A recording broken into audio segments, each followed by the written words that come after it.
통쾌하고 시원하게 오늘의 이슈를 분석합니다. 김지윤의 픽. 눈에 번쩍 띄는 뉴스가 있어서 읽어봤습니다. 베트남 호치민시의 한 중학교에 재학 중인 학생이 한국의 월드스타 아이돌 그룹이죠. BTS를 모욕했다가 전교생 앞에서 반성문을 낭독해야 했다라는 얘기였는데요. 이 학생은 안티 BTS in Vietnam이라는 페이지를 만들어 BTS와 팬클럽인 아미를 모욕하는 글과 사진 그리고 그림을 지난 6월부터 연달아 올렸다고 합니다. 이에 학교 동창 그리고 졸업생들이 학교 측에 알렸고 또 방탄소년단 팬들이 학교 측에 항의 메시지를 줄기차게 보냈다네요. 결국 학교 측은 운영위원회를 열어서 지난 5일 이 학생으로 하여금 전교생 앞에서 반성문을 낭독하게 했고 4일간 정학 처분 그리고 도덕 점수도 감점할 것이라고 합니다. SNS에서는 이를 두고 찬반 논란이 한창이라고 하는데요. 어떤 내용이길래 그런가 궁금해서 그 페이스북을 찾아봤습니다. 유명인에 대한 팬이 있으면 안티도 있을 수 있는데 방탄소년단을 욕했다는 이유만으로 뭐 그렇게까지 하나 싶어서였는데요. 제가 베트남어를 못해서 글을 읽을 수는 없었고요. 그림이나 사진만 볼 수 있었습니다. BTS를 모욕하는 것은 맞지만 사실 정말 심각한 부분은 이들을 성적으로 모욕하면서 성소수자에 대한 혐오적인 표현이 가득한 것. 그걸 그림만으로도 제가 알 수 있었다는 것이죠. 추측컨대 학교 입장에서는 방탄소년단에 대한 비난보다 이런 것들이 더 중요한 이유가 아니었을까 싶었습니다. 이 기사에 딸린 한국 네티즌 댓글도 도대체 어떤 내용이길래 그랬던 것인지가 더 중요한 게 아니냐라는 글이 많았는데요. 해프닝에 가까운 외신이지만 적어도 한 번쯤은 그 사이트를 뒤져보고 기사를 쓰는 성의 정도는 보여주셨으면 하는 뜬금없이 언론에 대한 아쉬움이 들었습니다. 네, 이번 주 중앙일보 기사에서 여론조사에 대한 탐사 보도가 있었습니다. 여론조사 의심을 하시는 분들 굉장히 많으시죠. 또 선거가 다가오고 있기 때문에 한 번쯤 꼭 짚어야 될 것 같아서 오늘 오해와 진실 밝혀줄 세 분 모셨습니다. 배종찬 인사이트K 연구소장 그리고 윤희웅 오피니언 라이브 여론분석센터장 나오셨습니다. 안녕하세요. 네, 안녕하십니까. 네, 농담 삼아서 지난주에 고정을 하라고 제가 얘기를 했는데 정말 고정을 하실 것 같습니다. 네, 이택수 대표님 밀어내시고 지금 권순정 리얼미터 조사분석본부장 함께하셨습니다. 안녕하세요. 안녕하십니까. 근데 고정은 상향하겠습니다. 너무 멀어요. 여의도랑. 나는 멀어서 힘들겠고 또 이택수 집에 가야 대표가 돼요. 가라. 또 여의도로 또 가야 됩니다. 네. 대표를 보내겠다 나는. 너무 멀어서. 네, 알겠습니다. 일단 요거 얘기 들어가기 전에 지지율 상황을 좀 얘기를 해볼게요. 네. 지금 뭐 많은 사람들이 사실 비교를 하는데 지금 오늘 이제 나왔던 갤럽 조사에서는 여전히 문재인 대통령이 좀 상승세를 보였고 대신에 리얼미터 조사에 따르면은 조금 하락을 했습니다. 많이 빠졌죠. 네, 사실 3.3% 포인트면은 좀 많이 빠진 셈인데 뭐 다른 조사 결과 다르게 나올 수 있는데 왜 이번에 하락세를 보였던 것인지 짧게 설명을 좀 부탁드릴게요. 일단 이제 조국 정국에서 어떤 나빠졌던 특히 네. 중도층을 중심으로 그런 부분들이 아직까지 이제 남아 있다고 봐야 되겠죠. 그런 과정 속에서 지난주 주말부터 해서 수요일까지 리얼미터가 발표한 것은 수요일까지 집계니까 어떤 미디어 동향 자체가 상당히 좀 안 좋은 요인들이 상당히 많았다고 봅니다. 예를 들자고 한다면은 이제 청와대 그 국정감사에서 네. 이제 강기정 수석의 그 수석. 부분들이라든지 그리고 지난주 목요일 날에 12번째 그 북한의 그 방사포 발사가 네네. 있었습니다. 그것이 청와대 국정감사에서 정영 안보실장의 입을 통해서 그 이른바 ICBM 그 이동식 발사대 그 능력의 이 부분들도 상당히 좀 확대가 됐었고요. 네. 그럼 경제 민생을 넘어간다고 한다면 화요일 날 있었던 통계청 발표, 자영업자 감소와 관련된 걸로 이제 매개로 해서 이제 주로 이제 보수 언론에서 상당히 많이 좀 부정적인 기사가 네. 되게 많이 났었고요. 그것뿐만 아니라 이제 조국 정국에서 사실상 빠져나오긴 했는데 잔상들이 많이 남아 있습니다. 이제 조국 전 장관을 직접적으로 타겟팅하는 어떤 연구실 압수수색이라든지 그리고 뭐 그 계좌 압수 영장이라든지 네. 그리고 소환 임박이라든지 그런 것들도 상당히 많았었고요. 그 외에 어떤 헬기 사고 이런 부분들도 상당히 보도량이 거의 이어지고 네. 있었거든요. 여타에는 지금 말씀은 다 드리지 못하지만 여타에 한 4-5개 이런 어떤 부정적인 요인들이 중첩이 되었고 미디어를 통해서 많이 확산되었습니다. 네. 그렇군요. 그러니까 일단 조국 전 장관 사태에서 빠져나와서 반등세를 보이긴 했는데 이제는 다른 것들이 이제 눈에 보이기 시작하는 국민들 네. 눈에 보이기 시작하는 때가 왔다. 그래서 어떻게 보면 뭔가 좀 진검승부를 해야 될 때가 온 것이 아닌가라는 생각이 좀 들기도 합니다. 근데 저는 이 지지율에 대해서 꼭뭐 말씀을 좀 드리고 싶은데 네.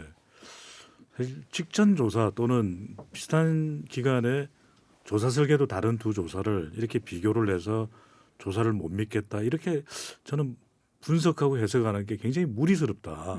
왜냐하면 조사는 같은 조사 기간에 같은 설계로 된 조사를 2, 3주, 4, 5주 정도 봐야 되거든요. 네네. 그런데 불과 뭐 하루 이틀 약간 이게 지지율이라는 게 오르락 내리락 그리는 거 아닙니까? 마치 우리가 이게 뭐 이 뭐라 그럽니까 이게 이 저기 맥을 짚듯이 파동처럼.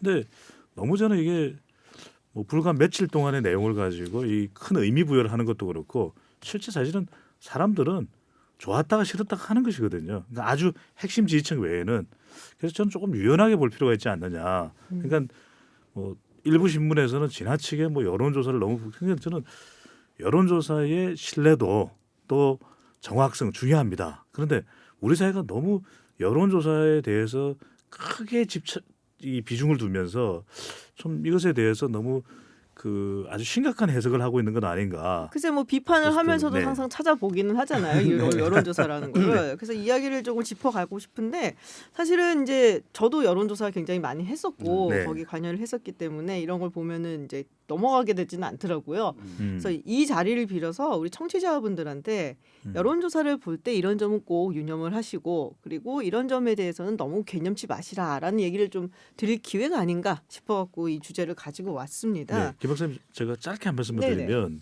갤럽의 조사를 조금 전에 소개했는데 1% 올라간 거거든요. 그럼 우리가 뭐 이게 조사라는 거는 비표본 오차도 있는 것이고 그래서 저는 우리가 해석을 할 때 너무 좀 큰 의미 부여를 안 했으면 좋겠다는 생각이 솔직히 듭니다. 저는. 알겠습니다. 총선이 다가오니까 이게 네. 또 빠질 수가 없어요. 사실은 이 여론조사 얘기가 계속 나올 거고 네. 여론조사 못 믿겠다는 얘기 항상 하실 거고 우리 국민 여러분이 네 알겠습니다. 일단 여론조사에 대해서 좀 먼저 말씀을 좀 드려야 될 부분이 있을 것 같아요. 사실 굉장히 많은 분들이 좀 그 뭐랄까 디테일한 부분, 너무 구체적인 부분에 이렇게 좀 천착하는 경향이 있는데 사실 가장 중요한 거는 샘플링. 대표성이죠 이런 네, 거. 그렇죠. 네. 표본을 골고루 뽑아내는 뽑는. 거. 예, 그게 사실 제일 중요한 거잖아요. 그 표본을 얼마나 모집단에 가깝게 뽑았느냐가 중요한 거고 가장 좋은 방법을 우리가 찾아내기 위해서 여론조사에 종사하시는 분들이 정말 많이 노력들을 하시는데 일단 그 샘플링, 그 추출 방법 이 네. 부분에 대해서 좀 여쭤볼게요. 원래는 무작위 추출이 가장 완전 무작위죠. 네, 완전 무작위 추출이 가장 좋은 방법인 거죠. 그거를 통해 갖고 가장 모집단하고 그러니까 국민 전체하고 가장 비슷한 표본을 추출할 수 있다라고 믿는데 한국 형편상 이게 좀 어렵잖아요, 사실. 예, 세대별이라든지 지역별이라든지 무엇보다도 성별 응답률이 다 다르기 때문에 네. 완전 무작위로 한다는 거는 요 이 땅에서 쫙 해서 아무 그 어떤 세대별이라든지 집단별 그거 안 잡고 딱 마감하는 것이 완전 무작위거든요. 네. 그렇게 할 수가 없어요. 응답률이 다 다르기 때문에. 네. 그래서 보통 보면은 우리가 여성들이 이제 특히나 휴대전화로 전화를 했을 때 응답을 잘 안 한다고 하거든요. 그러니까는 이렇게 저만 해도 사실 모르는 전화번호 찍히면 안 받아요. 사실은. 요즘에는 또 프로그램이 이제 그런 여론조사 기관의 것이다, 마케팅 같은 것이다는 정보가 사전에 뜨는 어플이 네. 많이 깔려 있어요. 그래서 그냥 애초에 이제 거절하는 경우들이 많이 있습니다. 그렇죠. 그리고 또 그런 경우가 사실은 있어요. 이제는 이제 집에 별로 없으니까 사람들이 집 전화를 많이 안 받고 집에 전화를 두는 경우도 젊은 세대는 별로 없거든요. 그렇죠. 우리 집만 해도 전화가 없어요. 아 정말요? 네. 집 전화 없으세요? 네. 저희도 070번을 쓰니까요. 네. 070. 예, 070은 전화조사에 잘 안 사용하지 들어갑니다. 않는 거의 이 사실상 안 070이 이게 들어갑니다. 이제 인터넷 전화인 네네, 거죠. 그렇습니다. 그렇죠, 맞아요. 집 인터넷 전화가 전화. 없는 것이고요. 집이 없는 건 아니고. 집은 있군요. 네, 좋겠어요. 아니 네. 뭐 소유 이런 건 아니고. 그런데 네. 계속해서 우리도 이제 이 완벽한 정답을 가지고 있지는 않은데 그래서 무선 전화로 가느냐 유선 전화냐 이 큰 차이는 뭐냐면 1인 가구도 있지만 유선 전화는 결국 가족의 전화거든요. 그렇죠. 내 전화가 아니라 그래서 궁극적으로는 1인 1 전화의 개념이 되는 1인 1 접촉이 가능한 무선 전화로 가는 게 맞을 겁니다. 근데 사실 그러다 보면은 이 무선 전화를 또 아주 자유롭게 사용하지 못하는 고연령층이 있거든요. 맞아요. 그런데 이것도 이제 점점 시간이 지나면서 사실 요즘에 80대 저희 거의 뭐 90 되시는 분들도 휴대폰을 소유하고 계시거든요. 근데 그런 것도 네. 있어요. 그 외국 연구 결과 같은 걸 보면은 네. 무선 전화를 사용해서 하다 보면은 이렇게 대충 설렁설렁 답하는 경우가 있다는 거죠. 만약에 뭐 우리가 어디 쇼핑 같은 데 그렇죠. 가고 전화 네, 와갖고 네, 했는데 네. 네 알았어요. 1번이요 2번이요 뭐 이런 식으로 대충 답하는 그런 경우가 있기 때문에 조금 부정확하다라는 연구 결과도 있고 네. 반대로 또 이제 집 전화 같은 경우는 이제 말씀하셨던 것처럼 집에 주로 있는 사람이 누구냐, 그렇죠. 주로 받는 사람이 누구냐. 물론 이제 그걸 보정하기 위한 여러 가지 방법들도 있지만 그래서 이제 휴대전화하고 그리고 유선전화, 집전화를 어떻게 이걸 혼용하느냐가 상당히 큰 문제인 것 같아요. 약간 관건이고. 네.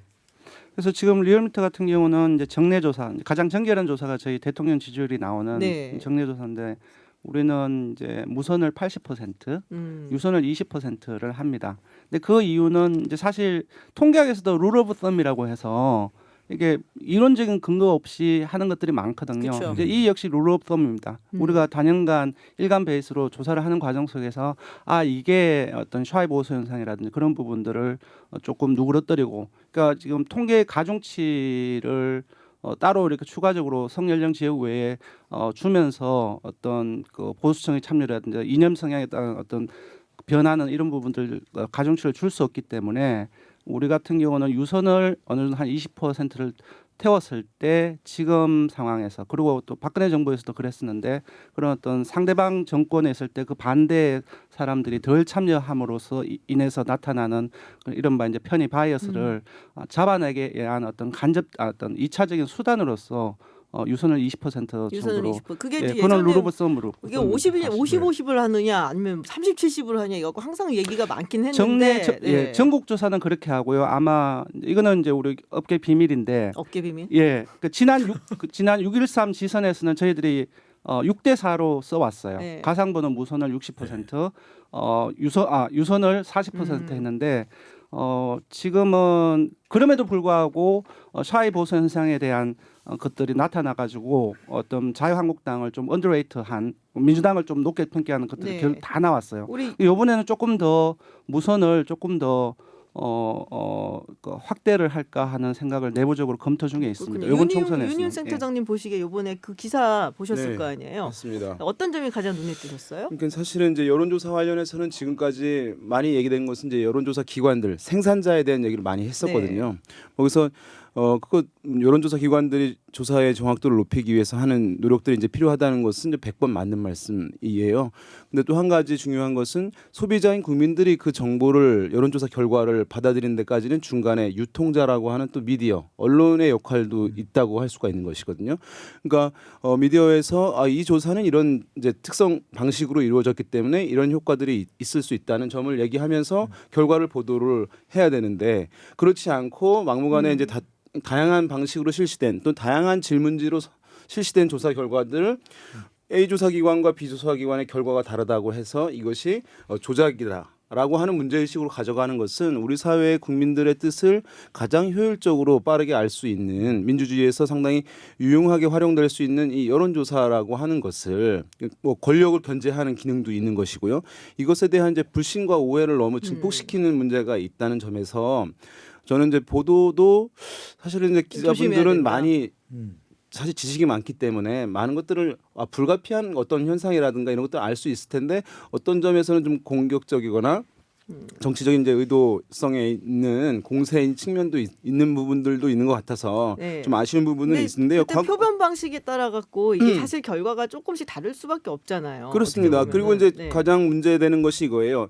여론조사 결과를 이제 정기 발표하는 곳들 보면은 지금 현재 대통령이 지난 대선에서 지지했던 지지자들이 과다 표집됐다라고 하는 문제 제기가 상당히 지금 이제 많이 되고 있어요. 그러니까 지금 나오고 있는 조사들이 문재인 대통령의 국정수행 긍정평가가 높은데, 그것이 지난 대선에서는 41%의 득표율이었는데 이제 이 응답자들에게 지난 대선에서 누구에게 투표했냐라고 물었더니만 문재인 후보를 찍었다라고 한 사람들이 50% 이상이 하더라. 그러니까 문재인 대통령의 지지자들이 과다 표집된 거 아니냐. 그러니까 이 조사 결과는 문제가 있고 믿지 못하는 것 아니냐라는 결론으로 이제 도출되는 것이거든요.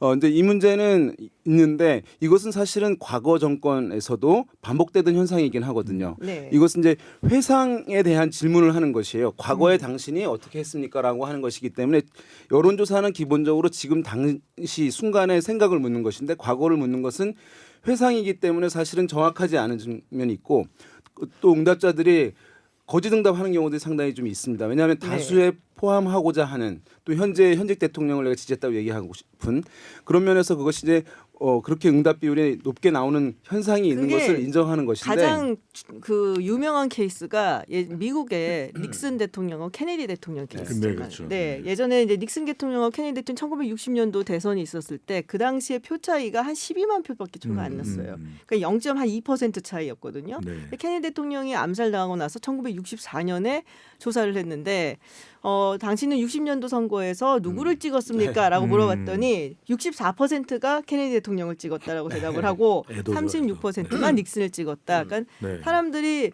뭔가 역사적인 사건에는 자기도 동참을 했다는 네, 것을 좀 맞습니다. 알리고 싶은 현상이 좀 있거든요. 그래서 사실 그 부분에 대해서는 근데 딱히 이거는 뭐 그래서 조사가 잘못됐다 뭐 예, 이런 이것을 것보다 발표하지는 않거든요. 별도로 그냥 그쵸. 참고 사항으로 약간 심층 분석 내지는 교차 분석을 위해서 묻는 문항일 뿐인데 네. 이것을 이제 다시 결과표에서 찾아내서 이렇게 결과 나왔다라고 하는 것은 저는 좀 과도한 측면이 네. 있는 것 같아요. 딱 한마디만 더 붙이면 그 조사자가 통제할 수 없는 것이 있습니다. 그러니까 이른바 이제 사회적으로 바람직하다고 인식되는 방향으로 본인의 생각은 그게 반대되지만 그렇게 응답하는 경우가 있거든요. 네.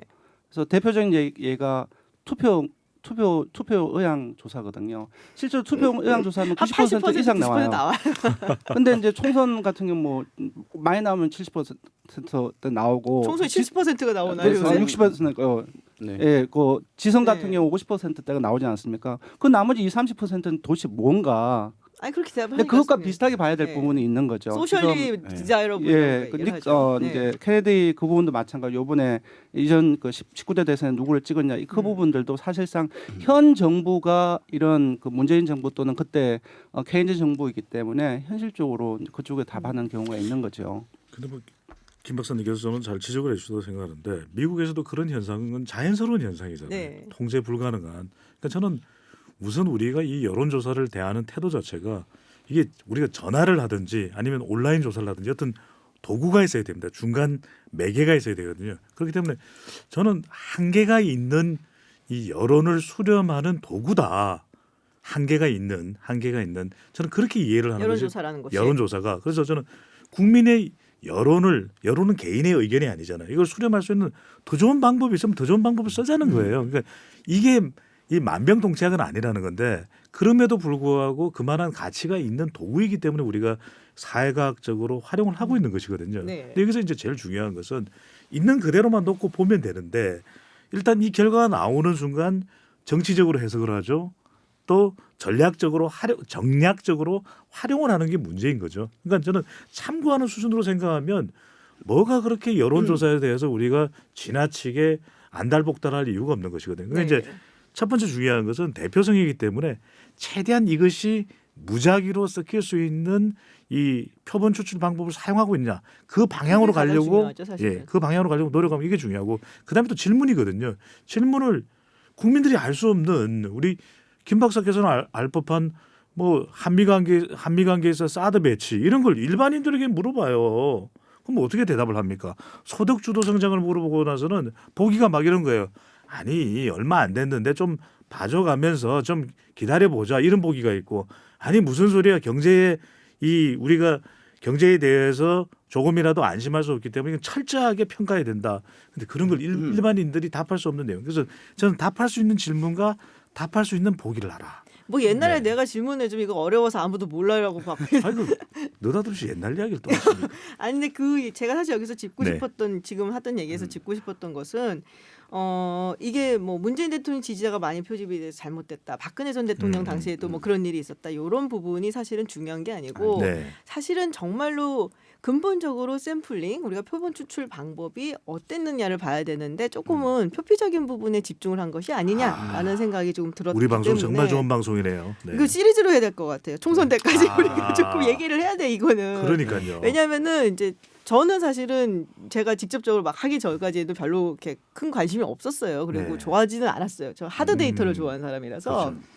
근데 여론조사 업체에서 굉장히 많은 방법을 씁니다. 사실은 이걸 정확도를 기하기 위해서 뭐 무작위로 했다가 집에 전화를 걸 경우라든지 이럴 때 안 받으면 여러 번 뭐 시도를 네, 하고 네. 막 10번까지도 하고 다시 전화를 다시 하는, 전화를 네. 하고 그리고 집에 전화를 하게 되면은 딱 받은 사람한테 물어보는 게 아니라 생일밥을 쓰죠. 그렇죠. 가장 최근에 생일을 지낸 사람이 누굽니까? 누구냐. 그러니까 항상 받는 사람은 대체로 엄마거든요. 그러니까 엄마만 표집을 하지 않기 위해서 그런 방법도 해피 하고. 버스데이 투 유 이렇게 불러줘. 네. 진짜 네. 그래요? 아니 그건 아, 아니고. 진짜. 사실 이제 네. 조사 기관에 대한 응답률 얘기를 많이 하잖아요. 네. 한국 조사들이 뭐 다른 외국에 비해서 응답률이 현저히 낮다라고 얘기를 하는데 그것은 이제 맞는 부분이 있는데 또 이런 현실적인 부분도 있습니다. 조사에서는 정확성도 중요한데 경제성과 신속성도 또 사실은 놓치진 말아야 되는 부분이거든요. 뭐 이 중에서 신속성인데 한국 같은 역동적인 정치적인 사회에서는 특히나 그렇습니다. 왜냐하면 한 조사를 일주일 정도 가져가서 안 받은 사람들 계속하면 응답률이 높아지는 건 당연해요. 예. 그렇지만 한국은 한 2, 3일 지나면 전혀 정치적으로 다른 세상이 돼버리는 문제가 있어요. 너무 빨리 돌아가서. 그렇습니다. 그러니까 그러면 월요일에 이제 실시해서 나온 결과하고 어떤 응답자의 답변하고 금요일 날 답변한 사람은 전혀 다른 근거로 얘기할 가능성이 있거든요. 그렇기 때문에 그 신속성의 부분도 고려를 해야 되는 부분도 있어요. 네. 정확성을 물론 해쳐서는 안 되겠습니다만은 네, 네. 그런 부분도 사실 여러 가지 제약 속에 좀 있는 측면이 있다는 점을 이해해 주시면 좋지 않을까 생각합니다. 우리가 시간이 지금 없어요. 기본 시간이 네. 있죠. 제가 한 말씀만 좀 드리는데 한 우리가 진짜 말만. 네. 고품격 여론 방송인데 네. 저는 이것만큼은 좀 꼭 이해를 해주시면 신문에서도 여론조사에 대한 비판이 많은데 그러면 여론조사 전문 연구원들이 그거 생각 안 해봤겠습니까? 우리도 수많은 그 시도 똑같은 질문이 들어오는 부분들 다 고민하고 시도해봤는데 그런 한계가 있다라는 것도 네. 좀 인정해 주실 필요가 있죠. 우리 권순정 본부장님 한마디 하시고 이거 시리즈로 우리 하자고요, 진짜. 너무 총선 좋습니다. 때까지. 예, 그럼 한마디. 고정해야 되잖아요. 고정하세요. 네, 일단 여론조사는 사람의 마음을 재는 거거든요. 네. 태도나 인식을 재는 건데 상당히 많이 민감한 것은 사실이에요. 금방 말씀하신 상당히 좀 공감을 하는데 아, 기자분들은 많이 모르시겠지만 사실상 정말로 이것저것 많이 고민해요. 그래서 그런 부분들 좀 알아주셨으면 좋겠습니다. 알겠습니다. 여기서 오늘은 마치도록 하고요. 정말 이 여론조사에 민감해지는 시기가 우리가 다가오고 있으니까 네. 차근차근 하나씩 짚어서 우리 청취자분들한테 한번 알려드리는 그런 맞습니다. 기회로 삼았으면 100분 좋겠습니다. 토론에 한번 불러주십시오. 100분. 남의 프로그램 얘기하지 말고 여기서 네네, 그러지 알겠습니다. 마시고 네. 내용이 너무 많아요. 예, 내용이 정말 많아갖고 네, 진짜 이거는 길거든요. 다룰 수가 알겠습니다. 네, 오늘도 윤희용 센터장, 배종찬 소장 그리고 권순정 본부장과 함께했습니다. 고맙습니다. 예, 감사합니다. 고맙습니다. 네, 지금 질문이 몇 개 들어와서 답변을 해드려야 될 것 같아서요. 2776님, 여론조사에서 인원이 1000명 정도, 응답률이 5에서 7%. 그러면 50명, 70명 정도가 여론이라는 말인지요? 라고 질문하셨는데 아닙니다. 1000명을 모으기 위해서 그보다 훨씬 많은 사람들이 전화를 하고 연락을 한 거죠. 그래서 예를 들어서 10% 응답률이다. 그러면은 인원이 1000명이면은 10,000명을 조사를 한 거라고 보시면 되고요. 하드 데이터가 뭔가요? 라고 5957님께서 질문을 하셨는데요. 여론조사 같은 경우 우리가 소프트 데이터라고 보통 이렇게 얘기들을 해요. 근데 하드 데이터 하면은 재정 데이터, 정말 경제 수치, 그러니까 완벽하게 딱 수치가 나오는 그런 데이터를 그냥 이제 저희끼리 쓰는 말로 하드 데이터라고 말을 합니다. 여러분이 아는 사람들 중에 속마음을 아는 사람은 몇 명이나 될까요? 선생님은 자기가 싫어진 적이 있으세요?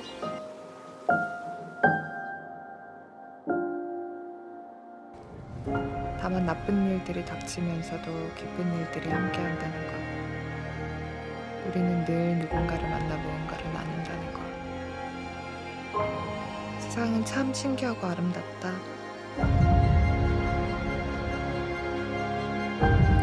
첫 장편 영화로 전 세계 영화제에서 무려 34관왕을 달성한 영화 감독이 있습니다. 어떤 해외의 천재 감독 얘기냐라고 물으실 텐데 아닙니다. 영화 벌새의 김보라 감독 이야기입니다. 벌새는 성수대교 붕괴 사건이 있었던 1994년 대한민국을 14살 여중생 은희의 시각에서 바라본 영화인데요. 영화 제작 비하인드 스토리부터 차기작 이야기까지 김보라 감독과 함께 얘기 나눠보겠습니다. 안녕하세요. 안녕하세요. 벌새 네. 감독 김보라입니다. 반갑습니다. 아우, 너무 바쁘셔갖고 저희가 예전부터 연락을 했는데 이제서야 시간이 나셨다고. 네, 초대해 주셔서 감사합니다. 아, 최근에 프랑스도 다녀오셨다고 그랬어요? 네, 며칠 전에 프랑스에서 왔어요. 아, 또 상 받으러 가셨어요? 그때 영화 상영하러 그냥 갔었어요. 아, 영화 네. 상영하러 가셨군요. 네. 지금 34관왕. 한 4관왕, 5관왕 정도 되면은 무슨 상 받으셨어요? 내가 물어볼 텐데 네. 이게 너무 많아갖고 다 여쭤볼 수는 없고 네. 베를린 영화제도 거기 있었고 트라이베카 영화제도 네. 있었고 정말 많은 영화제, 큰 영화제를 다 포함을 해서 많이 받으셨어요. 이렇게 상을 많이 받을 거라고 예상하셨어요? 부산국제영화제에 첫 프리미어 했었는데요. 그 상영 한 4일 전까지 마무리를 하고 있었어요. 편집이랑 네. 이것저것 VFX랑 이래가지고 좀 일하는 데 집중하느라 사실 어떤 기대도 없이 첫 상영을 했었던 것 같아요. 아, 그러셨군요. 네. 지금 개봉한 지 한 2개월 좀 넘었어요. 네. 근데 관객 수가 13만 명. 네. 제가 좀 찾아봤더니 그 평균 잡아갖고 보통 이제 독립영화 같은 경우에는 1편당 한 10,000명 정도가 좀 못 든다. 그럼 13만 명이면 굉장히 많이 관람을 한 거네요. 네, 독립영화에서는 사실 10,000명만 들어도 파티를 하거든요. 네. 잘 된 거여가지고. 근데 이제 되게 감사하게 또 저희가 13만 명이 넘어서 좀 관객분들에게 되게 감사하죠. 네. 본격적으로 좀 영화 얘기를 좀 해보겠습니다. 이게 상영관 찾기가 좀 힘들어요. 독립영화가 늘 그렇다시피. 그래서 좀 신뢰가 안 된다면 아직 영화를 못 보신 분들을 위해서 이 벌새, 이 영화에 대해서 조금 소개를 좀 해주세요. 네. 상영관을 찾기는 힘들지만 여전히 극장에 상영 중인 영화 벌새는 1994년에 14살 은희가 그 한 해를 살아가며 만나는 많은 관계들, 그 관계들 속에 절망, 희망, 기쁨 이런 많은 감정들을 느끼면서 성장해 나가고 그 관계 안에서 한문학원 선생님인 영지라는 사람과의 만남을 통해 인간으로서 산다는 것은 무엇인지 좀 깨달아가는 그런 이야기입니다. 근데 이게 성장 영화로만 비춰지지는 않았으면 좋겠다는 말씀도 한 걸 제가 들었고 제가 봐도 그거는 아닌 것 같더라고요. 그래서 뭔가 좀 더 깊은 이야기가 있을 것 같은데 이거 시나리오도 직접 쓰신 거죠? 네. 네. 어떻게 무슨 계기로 쓰게 되신 거예요? 인터뷰에서도 좀 많이 이야기를 하긴 했었는데 20대 후반에 대학원을 이제 유학을 갔는데 유학을 가서 약간 이제 뿌리가 좀 뽑힌 그런 느낌 안에서 중학교를 3년 다시 가는 그런 악몽을 꾸기 시작했어요. 이제 그러면서 유년기에 그리고 중고등학교 시기라는 것이 사람들에게 굉장히 악몽으로 기억될 수도 있구나라는 것을 저뿐만 아니라 다른 사람들과의 소통을 통해서 좀 느꼈고 네. 그래서 유년기를 다뤄보는 영화를 좀 해보고 싶다라고 생각했고 리코더 시험이라는 역시나 은희가 주인공인 단편 영화를 먼저 만들고 그다음에 확장판인 장편으로 벌새를 만들게 됐는데 말씀하신 것처럼 저는 이 영화가 뭔가 귀여운 성장 영화 이런 게 아니라 물론 이제 성장 영화긴 하지만 인간됨에 대한 인간이란 무엇인가 사는 것이 무엇인가 삶이란 무엇인가에 대한 좀 큰 질문을 하고 있는 좀 대서사시로서 접근을 했었어요. 네. 그렇군요. 벌새라고 제목을 지으셨는데 이 벌새가 네. 보니까 그 굉장히 작은 새, 정말 네. 손바닥이 요만한 새더라고요. 네. 그래서 1초에 굉장히 많은 날개짓을 한다라고 네. 알려져 있는데 왜 특별히 제목을 벌새라고 지은 이유가 있을 것 같아요? 네, 말씀하신 것처럼 1초에 이 작은 벌새는 8, 90회의 날개짓을 하는데 우연히 벌새를 이렇게 영상으로 보게 됐어요. 근데 너무 작고 움직임이 빠르니까 고속화면, 그러니까 슬로우 모션으로 벌새가 날아다니는 그 영상을 본 적이 있었는데 굉장히 분주히 열심히 날아가는데 어떤 애수가 느껴졌고 이 벌새라는 새가 상징하는 게 세상에서 가장 작은 새인데 엄청나게 먼 거리를 꿀을 찾아 날아다니고 뭔가 포기하지 않는 희망 그리고 생명력, 사랑 이런 것들을 상징하는 새라서 이 주인공 벌새의 주인공 은희의 어떤 여정하고 닮아있다고 생각해서 그렇게 제목을 지었습니다.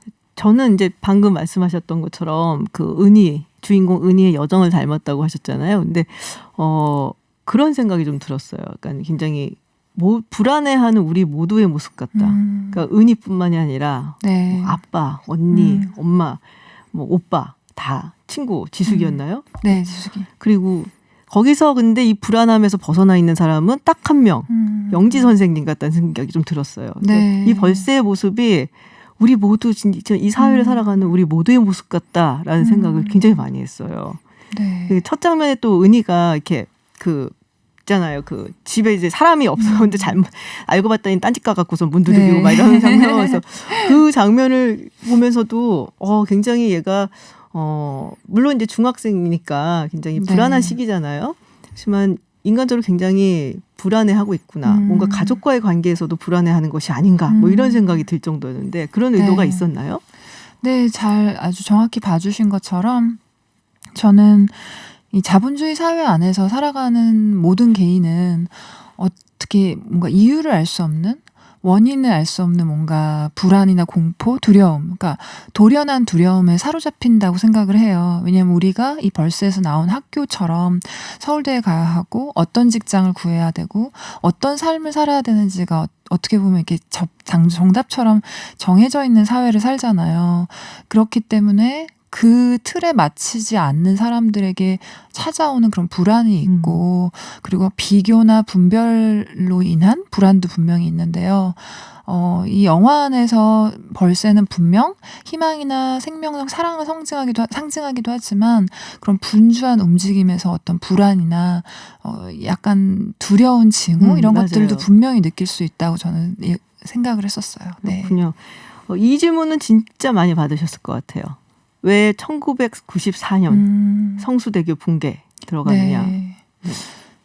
지금 저희가 나눴던 그 이야기, 어떤 자본주의 사회, 그리고 빨리 성장하려는 그런 열망 이런 것들이 사실 가장 어떤 가독에 있었던 시기 중에 하나가 94년, 90년대 초반이라고 생각을 해요. 그러니까 88년 서울올림픽이 끝나고 나서 우리나라가 어떻게 서구로부터 인정받는 거에 네. 대해서 굉장한 어떤 열망이 훨씬 더 확장되고 있는 순간이잖아요. 한번 인정을 받고 나서 네. 더 달려가야 된다라는 그런 어떤 열망 속에서 전 국민이 뭔가 달리고 있을 때 사실 성수대교 사건, 삼풍백화점 그것이 2년 동안 연달아 벌어지게 됐는데 저는 그 시기를 좀 조망을 해보고 싶었고 특히나 성수대교의 붕괴라는 거, 그 물리적 붕괴의 이미지가 이 영화 안에서 은희가 마음속에서 느끼는 붕괴 그리고 은희가 관계 안에서 계속해서 느끼는 단절과 붕괴, 은희의 학교, 집안, 이 전체 사회의 어떤 분위기 속의 단절감이란 것과 연결되는 구조로 영화를 만들고 싶었어요. 그래서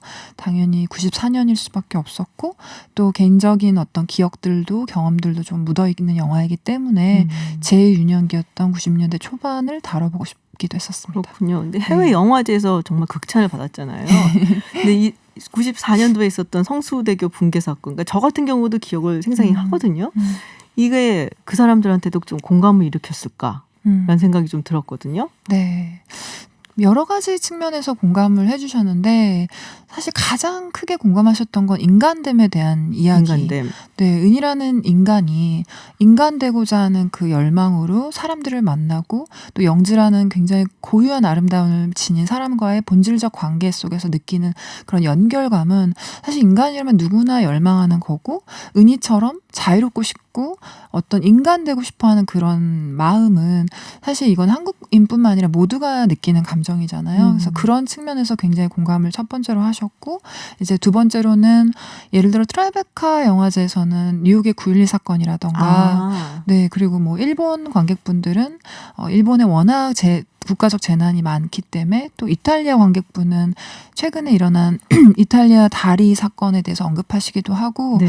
사실 외향은 다르지만 각 나라별로 항상 재난이나 인재 같은 것들이 있고 그런 것들이 어떻게 공동의 트라우마가 되는지 모두가 사실 많이 느끼는 바가 있기 때문에 그런 지점에서 바로 성수대교 사건을 치환하셔서 이해해 주셨던 것 같아요. 네. 뭔가 좀 이렇게 사회의 트라우마를 이렇게 개인이 기억하는 방법 이런 것과 좀 연결이 되어 있다는 생각이 좀 들었거든요. 사실 은희 가족들도 이제 연관이 좀 간접적으로나마 네. 있잖아요. 그런 네. 거 보면서 어떤 사람들한테는 정말 죽은 혹은 떠나간 가족에 대한 슬픈 기억이고 또 어떤 사람들한테는 나는 또 다른 삶의 기회를 얻었구나라는 기억이 될 수도 있고 그래서 굉장히 다각도로 이걸 접근을 한다라는 느낌이 좀 들어갔고 좀 슬로우, 그럼 느린 템포로 가지만 생각할 것이 굉장히 많은 영화였다라는 생각이 좀 들었어요.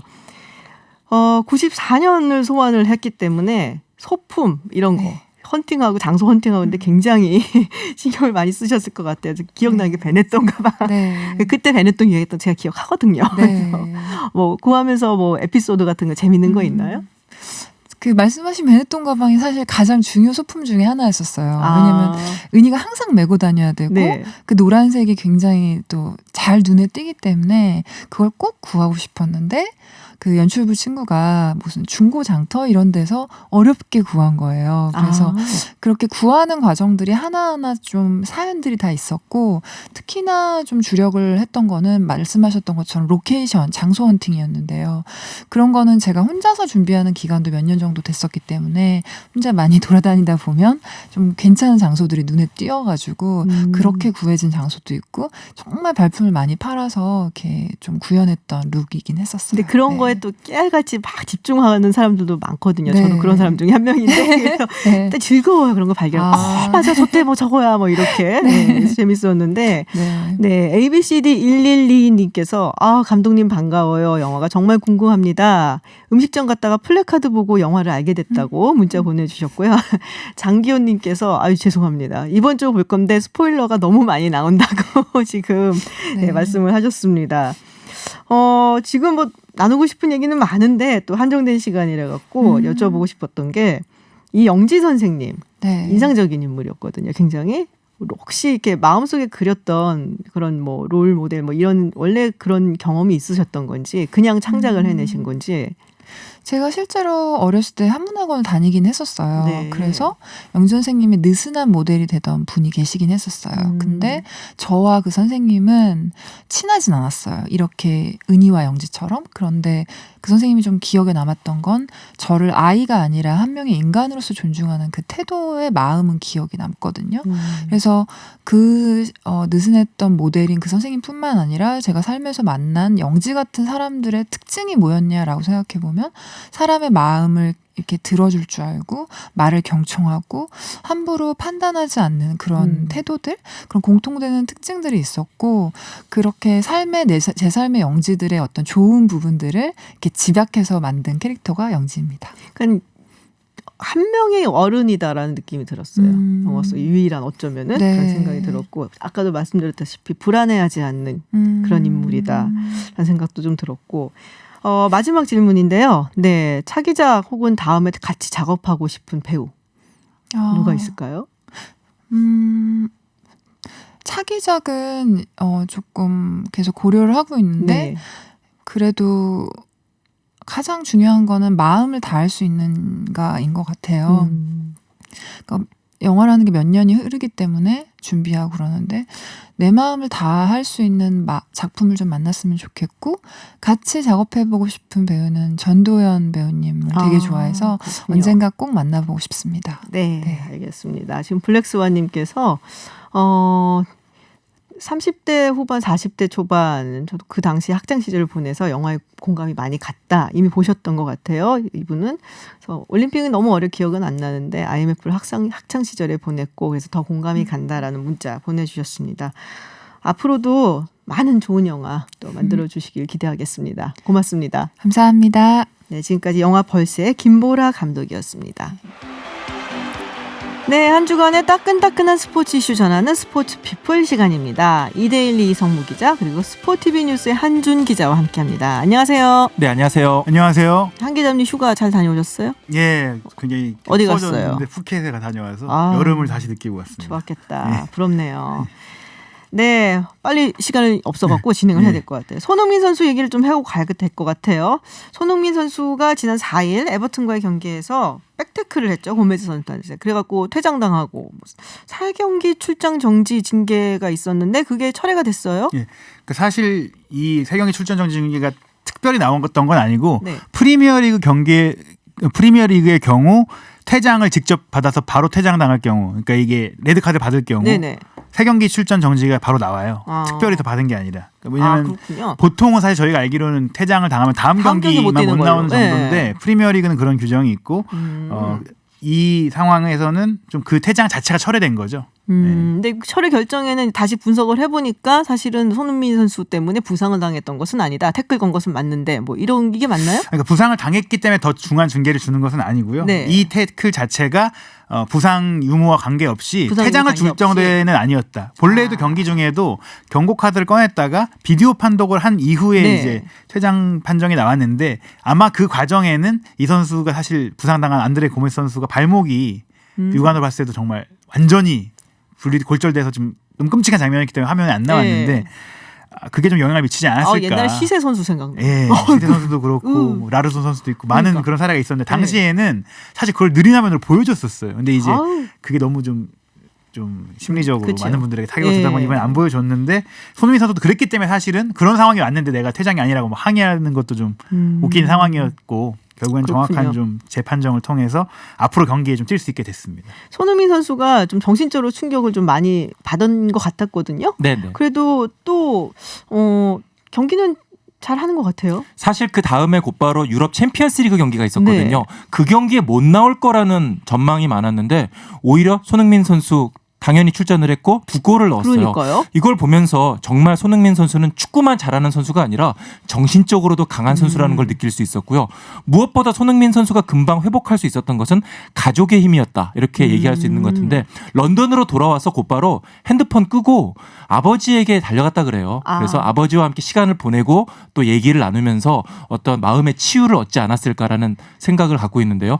결국에는 손흥민 선수 입장에서는 아버지 손흥정 씨가 그야말로 멘토이자 뭐 감독이자 친구이자 그렇거든요. 네. 정말 손흥정 씨가 이 아들을 잘 키웠다. 뭐 이렇게 얘기할 수도 있을 것 같습니다. 아, 그렇군요. 다른 축구 이야기를 좀 해볼게요. 17세 이하 한국 축구 대표팀 U17 월드 축구 대표팀이 월드컵 8강전에 올라갔다라는 얘기가 있습니다. 8강에 오르는 게 쉬운 일은 아닌데 지금 우리가 그러니까는 U20죠. 지난 6월이었나요? 그때 예. 막 준우승해갖고 난리가 났었는데 네. 우리 젊은 친구들 왜 이렇게 잘하는 건가요? 사실은 이 월드컵의 특성은 네.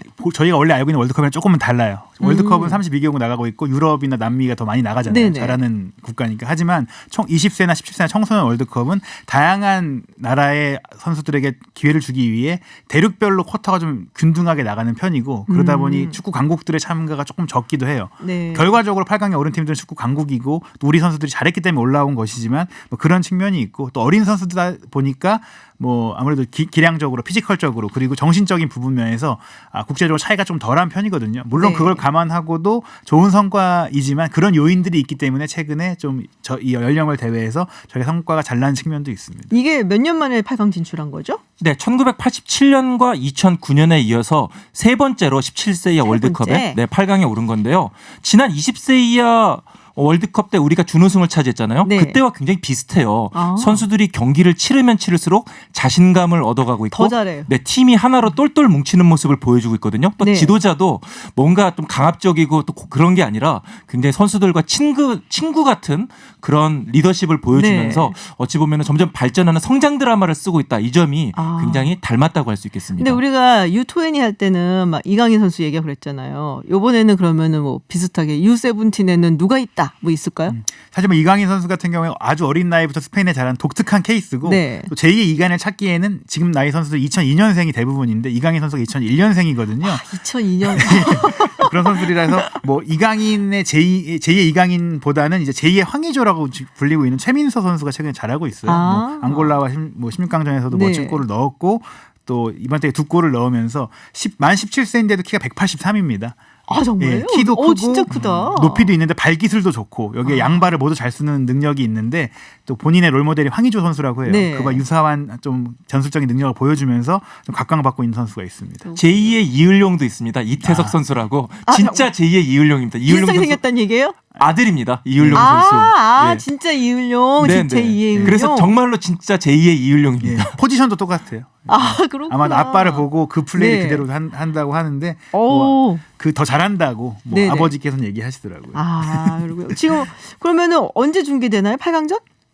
이제 11일인 월요일 이제 오전에 이제 경기를 하게 되고요. 그 결과에 네. 따라서 이제 또 하나의 역사가 또 이루어질 수 있다고 좀 이게 기대를 하고 시차가 있습니다. 있어갖고 보기가 쉽지는 않을 것 같은데 이렇게 몰래 보시는 분들 있을 것 같아요. 네, 8강전 상대는 멕시코입니다. 멕시코. 네, 네. 또 멕시코 하면 또 여러 가지가 생각나는 국가인데 이게 아침 8시 중계란 말이에요. 네. 네, 잘들 보십시오. 알아서도 잘들 보실 거라고 생각을 하고요. 야구 얘기를 조금 해볼게요.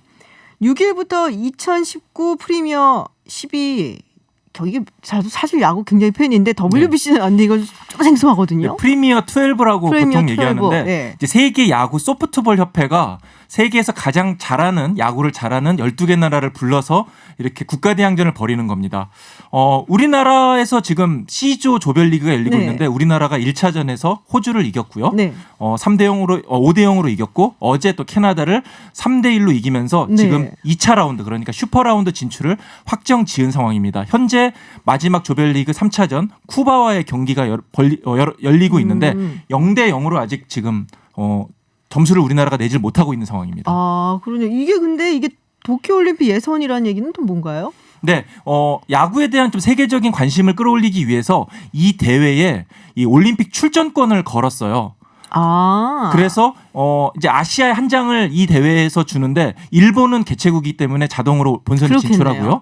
그리고 우리나라는 대만, 호주 그리고 우리나라 이 세 팀 중에 가장 성적이 좋은 한 팀이 도쿄올림픽 본선에 나갈 수 있는 자격을 얻을 수 있는 겁니다. 대륙마다 이렇게 주어지는 건가 봐요. 그렇습니다. 그러면은 만약에 저기 북미나 이런 데는 그러면 어떻게 되는 거예요? 아메리카 대륙은 중남미까지 다 같이 하는 거예요? 중남미도 마찬가지입니다. 북중미도 마찬가지입니다. 북중미에서 가장 성적이 좋은 한 팀이 또 올림픽 본선에 나가게 되고요. 뭐 그렇게 한 다음에 또 못 나가는 팀들이 있잖아요. 네. 그 팀들은 또 따로 모여서 나중에 최종 예선이라는 것을 치르게 됩니다. 조금 불공평해 보이는데 거기 잘하는 데가 이렇게 막 모여 있는 곳이라 갖고 미국 있고 쿠바도 굉장히 잘하잖아요. 그런데 메이저리그 선수들이 안 나오기 때문에 그래요? 실질적인 전력은 미국이나 뭐 멕시코나 푸에르토리코나 뭐 네. 베네수엘라 이런 팀들이 다 그렇게 비슷하다? 강하지 못해요. 이번 대회는 결국 우리나라와 일본의 2파전이 되지 않을까라는 생각이 들고요. 실제로 우리나라가 4년 전 이 대회에서 우승을 차지했었습니다. 메이저리그 선수들이 못 뛴다. 그러면 흥행에는 조금 차질이 있을 것 같은데 이거 뛰자고 했을 것 같은데 왜 안 된 건가요? 이 세계 야구 소프트볼 네. 협회에서 메이저리그 사무국에 연락을 했어요. 그래서 네. 좀 뛰게 해달라 그랬는데 메이저리그 사무국이 이게 쉽게 뭐 넘어오질 않습니다. 자기네 WBC 대회가 또 치르니까 이 대회 권위를 위해서 이 대회는 메이저리그 선수뿐만 아니라 아예 40인 로스터에 포함된 선수 모두를 출전을 금지시킨 거예요. 우리 야구 대표팀이 결국 뭐 추신수, 유현진 선수까지는 바라지 않아도 최지만 선수라도 좀 데려오겠다 이렇게 좀 의사를 타진을 했었는데 최지만 선수도 결국 데려오지를 못했습니다. 사실 로스터에 들어가서 그렇습니다. 그렇다 보니까 뭐 캐나다나 미국 이런 선수들 보면은 다 뭐 더블 A, 트리플 A에서도 별로 그렇게 주목받지 못하는 선수들. 뭐 이런 선수들이 대부분 팀을 뭐 이뤘습니다. 부상이나 이런 것 때문에 사실 이제 뭐 팀에서도 이렇게 내주는 걸 별로 좋아하지는 않죠. 지금 워낙 몸값이 비싼 선수들이니까. 그렇죠. 네. 그래서 자기네들 입장에서는 그러다가 잘못되기라도 하면 어떡하나 뭐 이런 생각이 있어갖고 그러는 것 같은데 자 지금 쿠바하고 한국 경기가 진행되고 있습니다. 어떻게 예상하세요? 쿠바도 만만치 않은 국가인데. 그런데 이제 예전에는 아마 최강이라고 불렸는데 쿠바 야구가 많이 좀 내려갔거든요. 뭐 많은 선수들이 미국으로 망명도 하고. 푸이그 그렇죠. 그리고 또 쿠바가 세계적인 야구 발전에 못 따라가요. 예를 들면은 뭐 투심이라든지 커터라든지 이런 네네. 새로운 구질들이 미국에서는 계속 발전하는데 쿠바 선수들은 그런 걸 모르는 거예요. 그렇다 옛날 보니까, 같지 않군요. 예, 옛날 같지가 않습니다. 그래서 오늘도 지금은 0대 0입니다만은 우리나라가 무난히 이기지 않을까 생각이 듭니다. 알겠습니다. 네, 오늘 바쁘게 달려왔습니다. 다음 주에는 좀 더 풍성하게 스포츠 이야기 해보도록 하겠습니다. 지금까지 스포티비 뉴스 한준 기자 그리고 이데일리의 이성무 기자와 이야기 나눴습니다. 오늘 감사합니다. 네, 고맙습니다. 감사합니다. 현명한 두뇌를 얻고 싶은 허수아비, 따뜻한 심장을 갖고 싶은 양철 나무꾼, 용기를 갖고 싶은 사자, 그리고 집으로 돌아가고 싶은 캔사스에서 온 소녀. 네, 오즈의 마법사 이야기입니다. 에메랄드 시티의 마법사 오즈는 서쪽 마녀를 죽이고 돌아오면 소원을 들어준다고 했죠. 미션을 완수하고 모험에서 돌아온 이들의 소원을 오즈는 진짜로 들어주긴 했는데요. 사실 그는 가짜 마법사였습니다. 이들은 처음부터 현명한 허수아비였고 따뜻한 양철 나무꾼이었고 또 용기 있는 사자였던 것이죠. 혹자는 정치적, 경제적으로 이 동화를 해석하기도 하는데요. 그래도 가장 교과서적인 해석은 우리는 늘 가지지 못한 것을 소망하며 살아가지만 어쩌면 그건 우리 안에 이미 존재하고 있다는 사실. 그 사실을 찾아내는 것이 인생이라는 모험이다가 아닐까 생각합니다. 그리고 그 모험은 옆에서 함께 해주는 이들이 있기에 더 가치가 있겠죠. 이브닝쇼 이번 주에도 많은 분들을 만나고 많은 소식 전했습니다. 특히 나의 소망을 들어줄 에메랄드 시티가 무지개 건너 어디엔가 있지 않을까 하는 생각에 그치지 않고 직접 물살을 가르며 찾아 나선 아름다운 분들, 그리고 쉼없이 불안한 날개짓을 하는 벌새는 힐링을 받기도 했습니다. 영화 오즈의 마법사에 나온 오버 더 레인보우 펜타토닉스의 목소리로 전해드립니다.